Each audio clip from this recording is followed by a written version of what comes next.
Right in front of you is a $20 PC, a system I spent an entire week putting together. And somehow, it actually runs Minecraft, one of my favorite games. With PC part prices constantly going up, it feels like building a computer is more expensive than ever. But that's mostly true for new hardware. Used parts? They've stayed surprisingly cheap, and that opens up a lot of opportunities if you're willing to hunt for deals. With just $20, you can barely buy a single PC component brand new, if that. So in this video, we're ignoring $500 builds, skipping $200 budgets, and committing to one rule.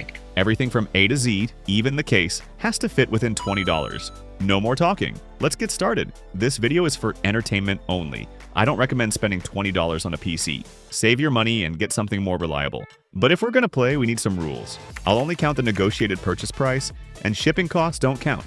First things first, we need to find a motherboard because that's the foundation that decides everything else.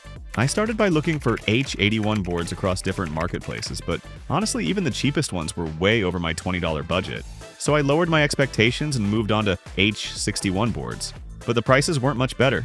After a lot of searching, I finally spotted a board on Facebook Marketplace for just $5. And yes, it's a G41 motherboard. Now, a lot of you are probably wondering why it's that cheap. The reason is simple: all the display outputs are dead. But that didn't worry me at all because this build is going to use a dedicated GPU anyway. And once I locked in the G41 motherboard, the LGA775 socket basically opened up a whole basket of dirt cheap CPUs. They're so old that almost nobody is hunting for them anymore. That said, even with tons of options, I still had to be careful. The goal was to keep the entire build under $20. To find the best deal, I moved over to eBay, where old hardware is everywhere and easy to filter by price. After balancing performance, compatibility, and cost, I landed on the Intel Core 2 Duo E8400 for just $3.29. One big reason I chose it is because it's a pretty safe and stable CPU for G41 boards. Going for higher-end chips like some Core 2 quad models can be risky since they sometimes need better BIOS support or stronger VRM to run reliably. Specs-wise, yeah, it's very modest. 2 cores, 2 threads, locked at 3.0 GHz.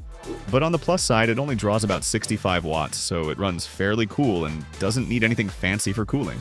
So for the cooler, I kept it as simple as possible. A basic stock cooler. Nothing exciting, a bit boring honestly, but it's cheap, easy to install, and more than enough for this CPU. I picked it up for just $2, and at this budget level, that's a win. So at this point, I've already spent about $10, which is half of my entire budget. And I still need 5 more components to complete this PC. That means, on average, I can only spend around $2 per part, which is honestly pretty scary. RAM was the part I was most worried about. As you probably know, memory prices are higher than ever right now. But luckily, the market hasn't really changed much for old, low-capacity RAM. Prices are still reasonable and haven't been inflated too badly. After some searching, I found a shop selling 2 GB RAM sticks for just $1 each. I didn't hesitate. I grabbed 2 of them, giving me 4 GB of RAM total. And just like that, the RAM problem was solved for only $2. Next up is storage. And in this situation, there's no way I can be picky about fast SATA SSD or NVMe drives. Instead, I picked up a 320 GB HDD for just $1. The seller didn't even guarantee that it works, which is not exactly reassuring. But at this price, I was willing to take the risk. It spins at 5,400 RPM, so yeah, it's definitely slow. But honestly, I'm not chasing speed here. All I need is for it to work and boot into Windows. Next up is the GPU, and honestly, you can probably guess it at a glance. Yep, it's the GT210, rocking a massive 512 megabytes of VRAM. I actually bought this card a long time ago for just $2, and getting it at that price took a lot of back and forth with the seller. The reason it was so cheap, no VGA port, and the I/O shield was completely missing. Design-wise, yeah, it's about as boring as it gets. Nothing flashy, nothing exciting. But within the rules of a $20 PC build, this was genuinely the most reasonable option I had. As for performance, well, I've already made a dedicated video going deep into how this card performs. And if you haven't seen just how bad it really is, feel free to click the card in the top right corner. Now, about the power supply, this is the one thing I would strongly tell you not to copy, no matter what. When it comes to PSU, never cheap out. If possible, always go for a new unit from a reputable brand because this is the one component that can take your entire system down if something goes wrong. And to make that point crystal clear, here it is. This is the power supply I bought for $2.50 on Facebook Marketplace. It's not from a known brand or anything respectable. In fact, this might be one of the least trustworthy PSU I've ever owned. The label says 450 watts, but there's no 80+ certification at all, which means the real usable power is probably closer to 300 watts. The condition is honestly terrible. Heavy rust everywhere, clear signs of oxidation. It looks like it's been exposed to moisture for a long time. At this point, even if I gave it away for free, no one with common sense would install this in their PC. So yeah, please don't do this at home. I'm only using it here because this build is all about pushing the limits. Not because it's a good idea. Finally, the case. At first I tried to look for a super cheap motherboard tray or open frame mount, but honestly, they looked ugly and didn't really fit the rules of this build. So instead, I went hunting for a used PC case and I managed to grab one for just $2. The packaging was surprisingly solid. Honestly, it took more effort to unwrap it than I expected. But once I opened it up, yeah, reality hit pretty fast. This case is far from perfect. There's no side panel at all. The front DVD drive cover is missing, and the power button completely gone. But you know what? That's fine. As long as it can hold all my components, it still gets the job done. And for $2, I really can't complain. So to wrap things up, here's the full cost breakdown of this build. In total, I spent $19.79, basically right on the $20 limit. Technically, I could drop one RAM stick and save another $1. But let's be honest, 2 GB of RAM in 2025 is basically unusable, so I decided to keep both sticks. Now we're at the final stage, putting everything together into one complete PC.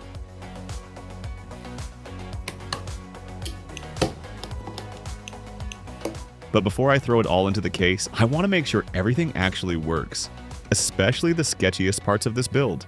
The power supply and the old HDD. On the very first power on, things didn't look great. The system kept power cycling over and over, which immediately made me suspect the RAM. So I pulled both sticks out, cleaned the RAM slots and the contacts, reseated everything, and boom! It finally posted and went straight into the BIOS. Huge relief. Next step, booting from the hard drive. Turns out the HDD already had Windows 7 installed, but it was completely unusable. So yeah, reinstall time. Sorry to all the Windows 7 and Linux fans out there, but I'm not cheating on Windows 10 today. And installing Windows on a slow 5,400 RPM HDD was painful. It took me almost a full hour just to get the OS installed and ready to go. To save some time, I went ahead and installed the games right away. That part took forever, so I'll fast forward through it. Once all the software was finally set up, it was time to move everything into the case.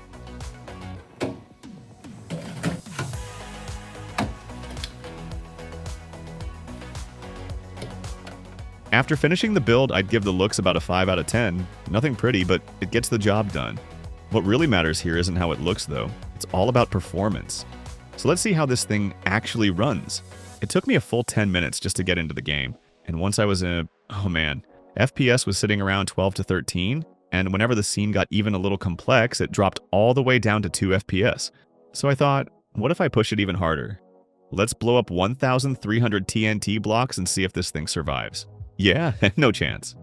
FPS tanked to rock bottom, and the CPU couldn't even finish loading the map. Alright, let's dial it back. I dropped the render distance to 8 chunks, and FPS did improve a bit, hovering around 18 FPS. Still not great. Even lowering chunks further didn't really help much. Honestly, those numbers are still way too low for a decent Minecraft experience. Things only started to look somewhat playable when I lowered the resolution to 720p. FPS climbed to around 30, which is acceptable but definitely not ideal. The good news? When I blew up 1,300 TNT blocks at 720p, FPS stayed relatively stable with only minor drops, and no more complete system meltdown like before at 32 chunks. Playable? Barely. Comfortable? Not really. So, to sum it all up, can it run Minecraft? Yes, technically, but it's far from smooth. Is spending $20 to build a PC like this worth it? That depends. If all you need is basic stuff like browsing the web or reading the news, then yeah, it actually makes sense. But if your goal is pure gaming, this thing will almost definitely disappoint you. And that's where this video comes to an end. If you've got any ideas or challenges you want me to try next, drop them in the comments below.